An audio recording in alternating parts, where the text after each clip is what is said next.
আসসালামু আলাইকুম রহমতুল্লাহ। প্রিয় কাস্টমার বিন্দু, কেমন আছেন আপনারা? আলহামদুলিল্লাহ, আমি খুব ভালো আছি। এই ভিডিওটা সবাই শেয়ার করে দেন। এটা আপনাদের জন্য একটি সতর্কমূলক আপনার ভিডিও। মূলত অনেকে শপিং মলে এসে কেনাকাটার সময় আপনার শপিং ব্যাগে আপনার এই পার্টস গুলো রেখে দেন।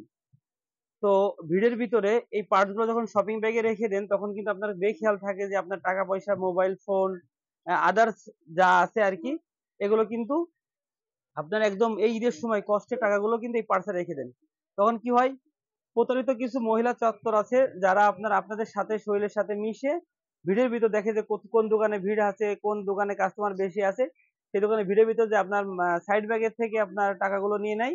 এবং আপনার এই শপিং ব্যাগের থেকে তো একদম সহজ, আপনি এরকম ব্যাগটা ধরে রাখছেন, আস্তে করে আপনার এই ব্যাগটাকে কি উঠায় আপনার কাস্টমার চোর নিয়ে যায়। তো আপনারা যারা মার্কেটে আসেন, কেনাকাটা করেন, Abdullah shopping mall, heaven gallery সহ সারা বাংলাদেশের যে কোনো মার্কেট থেকে কেনাকাটা করেন, তারা কিন্তু কখনো এই শপিং ব্যাগে আপনার এই মূল্যবান টাকা সহ, মোবাইল সহ, পার্স সহ, গয়নাগাটি সহ এখানে রাখবেন না। তাহলে কি হবে, এখান থেকে চোরের নিতে খুব সহজ হবে। চোর কিন্তু মার্কেটের যে কোনো জায়গা বসে কিন্তু আপনার ফলো করে যে কার দুর্বলতা আছে, তখন দুর্বলতা দেখেই কিন্তু আপনার সে কিন্তু আপনাকে কি করে, ফলো করে আপনার সম্পদটাকে নষ্ট করে দিয়ে দেয়। তো সবাই ভালো থাকবেন, আর এই ভিডিওটা সবাই বেশি বেশি শেয়ার করবেন। আসসালামু আলাইকুম রহমতুল্লাহ। বড় শপিং ব্যাগ